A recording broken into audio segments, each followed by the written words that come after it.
Hello, today we're going to be talking about working in an empowering way and person-centred principles. Since September 2014, changes were made to the way children, young people and those with SEN receive the support they need. There is a new code of practice which tells local authorities, schools and others how they must carry out their duties under the new law. It focuses on putting children and young people at the heart of planning and decision making through co-production and person-centred practice. The code aims to improve the system by giving more importance to the views, wishes and feelings of children, young people and their families. The code of practice vision says, "Our vision for children with special educational needs and disabilities is the same as for all children and young people, that they achieve well in their early years, at school and in college, and lead happy and fulfilled lives."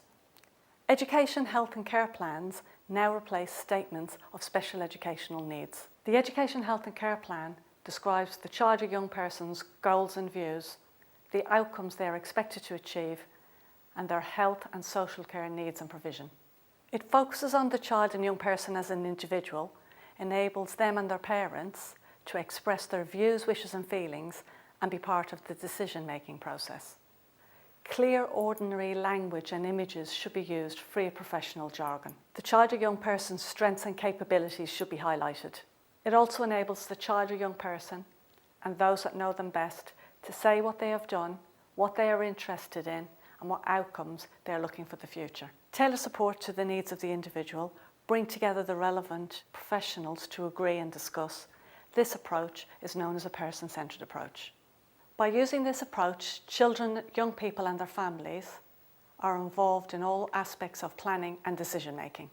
I can summarise the key principles of person-centred planning are focusing on the child or young person and not their diagnostic label, using ordinary language and images rather than professional jargon, enabling the person and those who know them best to express their interests and their aspirations for the future, and tailoring support and personal budgets around a person's plan. Good person-centred outcomes involves a different conversation with children, young people and their parents to find out what is important to them and what works for them. Person-centred approaches include, from child or young person's point of view, listening more than talking, talking about aspirations, what's working, what's not working, what is important to them, what is important for them.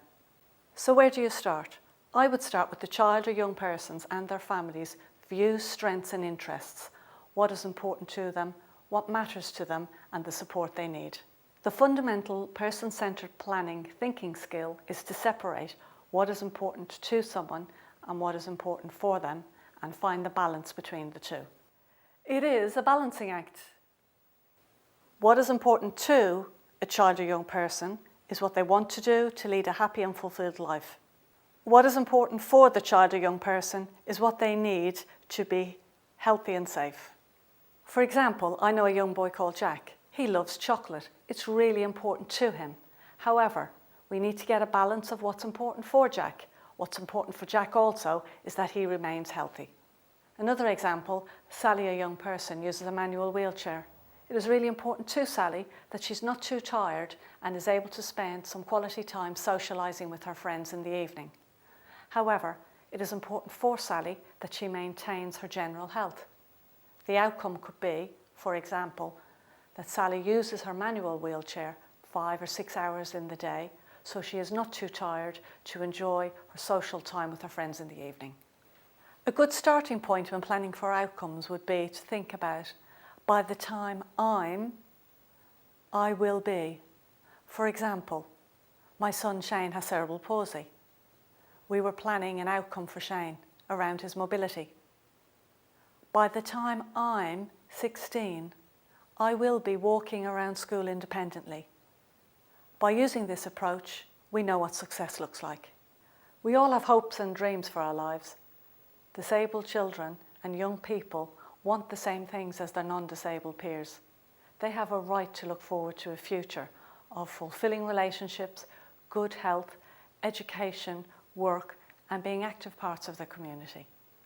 There is a need to raise aspirations for children, young people and their families, and for those working with them to work towards a fulfilling adult life.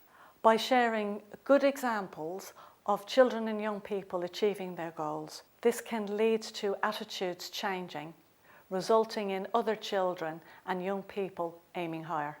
Raising aspirations needs to start early. For example, employing disabled people in children's centres will result in positive role models being available at an early age. Key aspiration for our son Shane is to independently sign toilet and become more independent in the bathroom.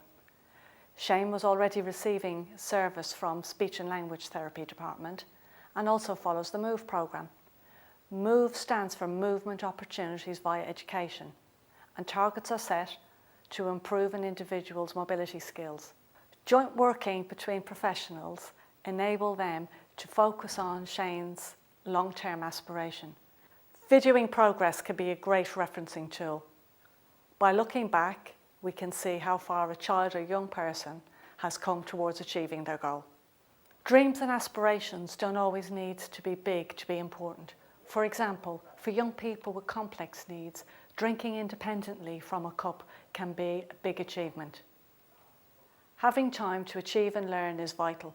I remember when my son Shane was recovering from a hip reconstruction surgery. He needed opportunities on a daily basis to walk short distances.